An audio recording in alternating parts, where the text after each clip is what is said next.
Surprising that the 24,000 Pakistani prisoners of war now in Dhaka's cantonment should fear the Bengalis' vengeance. That's why, until now, they've been allowed to keep their weapons. The Indian Army was not certain it could protect them.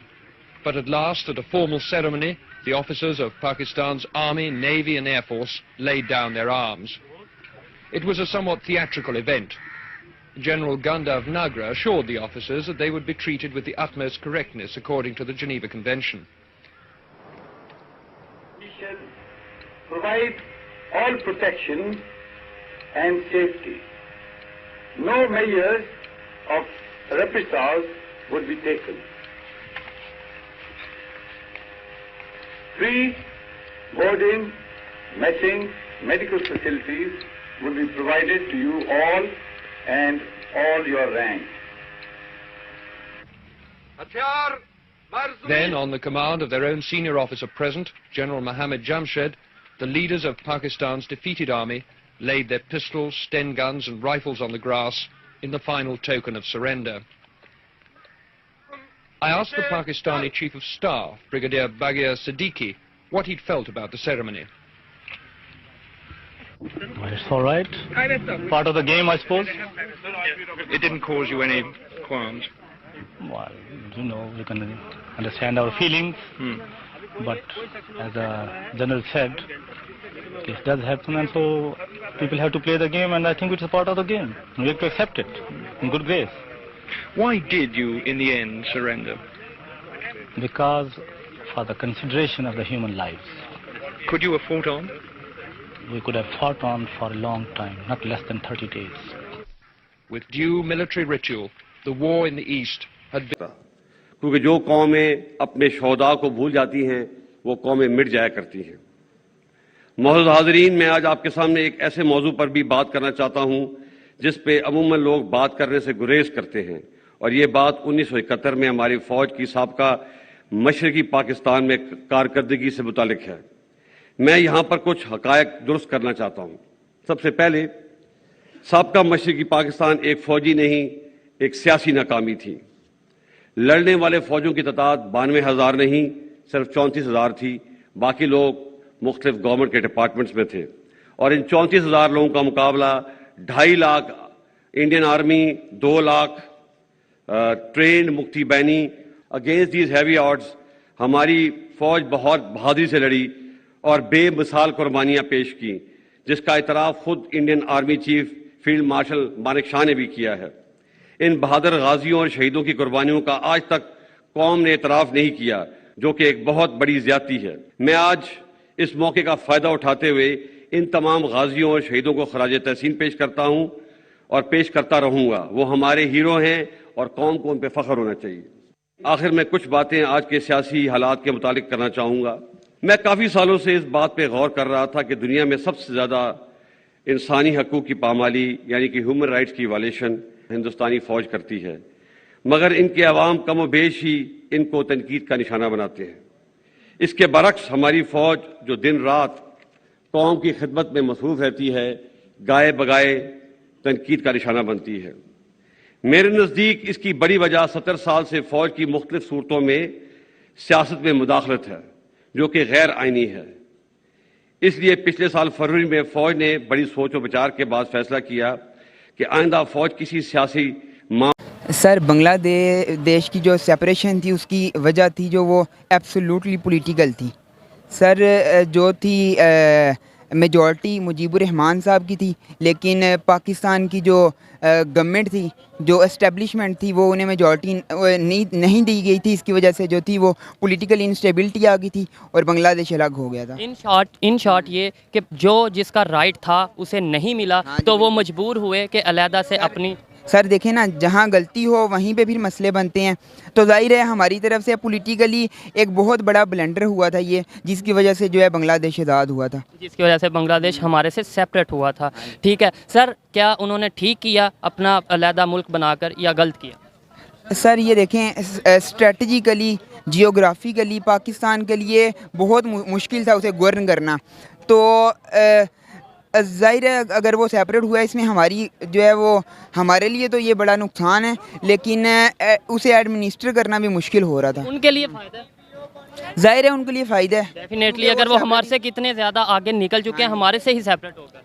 Sir वो देखिए जैसे कि पाकिस्तान में भी nationalist जो movements हैं वो चल रही हैं, तो वो बांग्लादेश की सेपरेशन की वजह ही नेशनलिज्म थी।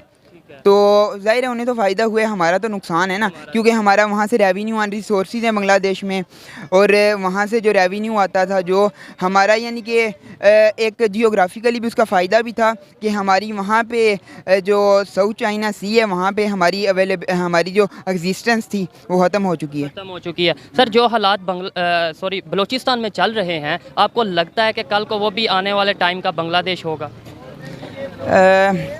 सर बिल्कुल भी आप बांग्लादेश को बलूचिस्तान के साथ कंपेयर नहीं कर सकते।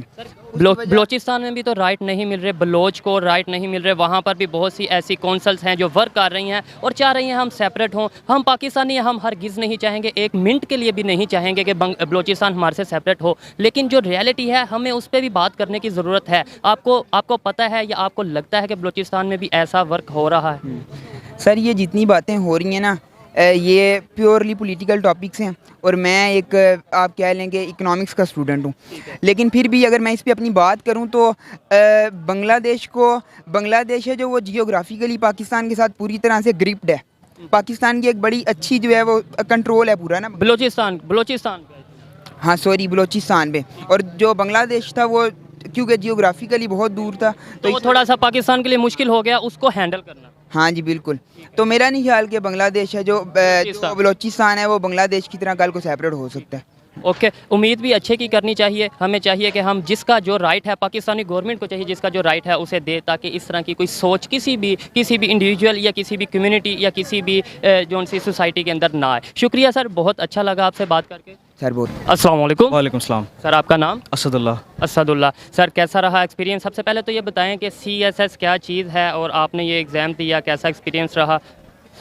CSS इम्तहान है मुल्क की जो एडमिनिस्ट्रेटिव सर्विसेज हैं उनके लिए, और ओवरऑल एक्सपीरियंस जो था वो मेरा सही था।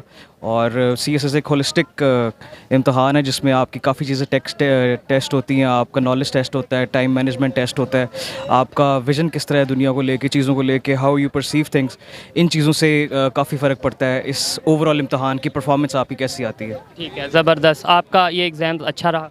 जी अल्हम्दुलिल्लाह, thank you, best of luck. मेरा आज का एक जो टॉपिक है जर्नल, मैं एक हिस्ट्री के रिलेटेड क्वेश्चन पूछ रहा हूँ कि सर बांग्लादेश 1971 में पाकिस्तान से सेपरेट क्यों हुआ?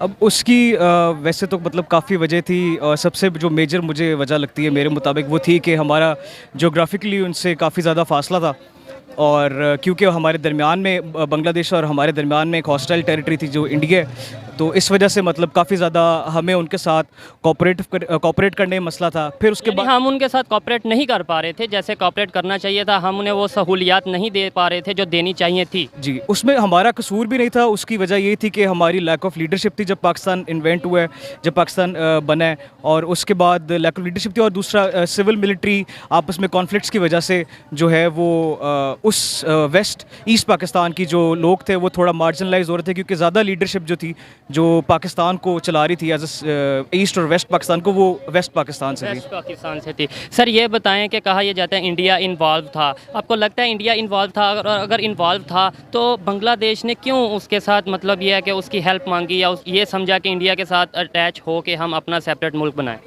बांग्लादेश की मतलब सबसे प्राइमरी वजह जो उनकी थी सेपरेटिज्म की तरफ जाने को, वो ये थी कि उनको जो राइट्स थे जो वो नहीं मिल रहे थे, जिसमें पॉलिटिकल रिप्रेजेंटेशन भी आ जाती है और बाकी भी चीज़ें आ जाती है, क्योंकि लैंग्वेज का भी हमारा उनके साथ बहुत फ़र्क था, तो इस वजह से डोमिनेट जो कर रही थी वो वेस्ट पाकिस्तान का कल्चर कर रहा था। डेफिनेटली यही बात मैं कहना और सुनना चाह रहा था कि कहीं ना कहीं उन्हें उनके राइट्स नहीं थे मिल रहे, जिसकी वजह से अगर कोई बाहर का मुल्क या कोई बाहर की ताकत इन्वॉल्व हुई, किसी ने उनके साथ मिल के सेपरेशन करनी चाहिए, तो इस वजह से बेसिक रीज़न पाकिस्तान की है कि पाकिस्तान यानी कि जो सा यहाँ का जो पंजाब था वो उन्हें वो राइट नहीं दे रहा था जो देने चाहिए। बिल्कुल जस्टिस नहीं थी रिसोर्सेज की एलोकेशन में, इस वजह से फिर ठीक है सर। सर क्या उन्होंने बेहतर किया अलहदा होकर?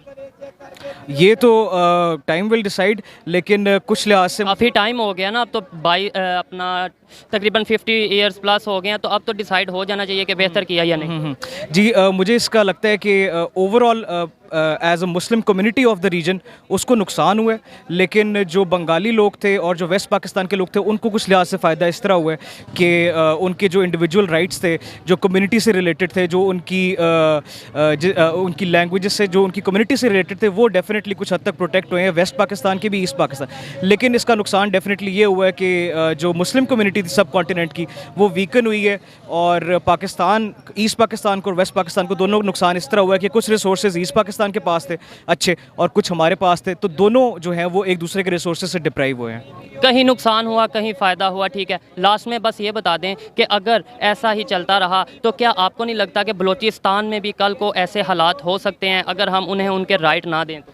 बलूचिस्तान जी हमारे लिए बहुत ज़रूरी और इम्पॉर्टेंट प्रोविंस है हर लिहाज से, और इसमें कोई शक नहीं है कि बलूचिस्तान के जो लोग हैं देव बिन मार्जिनलाइज्ड, और जो उनके ड्यू राइट्स हैं वो उनको नहीं मिले, उसकी खैर नहीं मिल रहे। हाँ जी, जिसमें डेफिनेटली कोई शक नहीं है कि वो डिप्राइव्ड तो काफ़ी चीज़ों से हैं, इसमें देयर इज़ नो डाउट तो अबाउट। अगर ऐसे ही चलता रहा तो आपको नहीं लगता कि कल को फिर हमें एक बार दोबारा कहना पड़ेगा कि इसमें भी इंडिया इन्वॉल्व था या इसमें भी बैरूनी साजिश इन्वॉल्व थी? फ़ॉरेन इन्फ्लुएंस तो डेफिनेटली पाकिस्तान को वीकन करने में तो है, इसमें कोई शक नहीं है। जो भी मुल्क पाकिस्तान के अगेंस्ट हैं या पाकिस्तान को नहीं उसका देखना चाहते, तो वो उनका इन्फ्लुएंस तो है बलूचिस्तान में, और वो चाहते हैं कि ये मूवमेंट आगे चले। लेकिन अगर बलूचिस्तान के लोग इस तरफ को सेपरेटिज़म की तरफ जाएंगे तो इसमें उनकी भी एग्जिस्टेंस बहुत मुश्किल है, और ओवरऑल पाकिस्तान की भी जो है वो बहुत शुक्रिया, बहुत अच्छा लगा आपसे बात करके, आपने ऑथेंटिक बातें की और आई थिंक रियलिटी बेस्ड बातें की। शुक्रिया sir. Thank you so much. Thank you. अस्सलाम वालेकुम सर। जी वालेकुम अस्सलाम। आपका नाम? ज़ाहिर महमूद। ज़ाहिर महमूद, क्या करते हैं? मैं एमफिल किया अभी मैंने केमिस्ट्री में, और बस छोटे मोटे एंटरप्रेन्योरशिप के काम करता हूँ। ज़बरदस्त, करने भी चाहिए। मेरा आज का टॉपिक ये है कि बांग्लादेश 1971 में पाकिस्तान से सेपरेट क्यों हुआ? उसके बहुत ज़्यादा कॉन्सिक्वेंसेस थे इवेंट्स ऑफ हिस्ट्री के, एक यकदम तो हुआ नहीं है, उसमें बहुत सारे मामला थे। सबसे पहले ये मामला तो तब शुरू हुआ जब हमने उनका बड़ी पॉपुलेशन होने के बावजूद उनका जो लैंग्वेज का इशू था उसको हमने जो है वो कंसिडर नहीं किया। उसके बाद फिर चूँकि वो काफ़ी दूर था सेंट्रल जो पाकिस्तान, जो मगरबी पाकिस्तान से, तो जो अथॉरिटी का जो सेंट्रलाइजेशन थी वो मगरबी पाकिस्तान में थी, और यहाँ के जो लोग जो आर्मी में या जो गवर्नमेंट में थे वो वहाँ के लोगों को हमेशा ही पुश बैक करते थे। फिर दूसरी सबसे अहम बात यह कि जब 1970 के इंतखाबात हुए, फेयर इलेक्शन थे, कहते हैं कि पाकिस्तान की हिस्ट्री में पहली दफ़ा वो फेयर इलेक्शन थे, और जब वो मेजॉरिटी आई है तो उसको एक्सेप्ट करना चाहिए था, और वो उसको एक्सेप्ट ना करके भुट्टो साहब ने ज़्यादती की, और अब आप इसको मानते हैं। तो यही वजह थी कि जो है वो पाकिस्तान जो है वो अलग उससे बांग्लादेश। आपने बोला एक तो हमने उनकी मेजॉरिटी को तस्लीम नहीं किया, दूसरे नंबर पे हमने, क्योंकि वो भी एक बहुत बड़ी तादाद में थे और उनका ये मुतालबा था कि बंगाली को भी यानी नेशनल लैंग्वेज रखी जाए, दो नेशनल लैंग्वेज होनी चाहिए, एक उर्दू एक बंगाली, ठीक है, वो भी हमें एक्सेप्ट करनी चाहिए थी क्योंकि मेजॉरिटी थी और वो बांग्लादेश में बंगाली बोली जाती थी। ये दो रीज़न, और कहीं ना कहीं उनको उनके राइट्स नहीं मिल रहे थे। बिल्कुल ऐसे ही, ऑब्वियसली उनके राइट्स नहीं मिल रहे थे उनको, और उनको हमेशा जो वो कमतर समझा जाता था। जैसे अब मैं मिसाल नहीं देना चाहूँगा, हमारे मौजूदा दौर में भी ऐसा बहुत सारी जो है। आप बलूचिस्तान की बात करना चाह रहे हैं?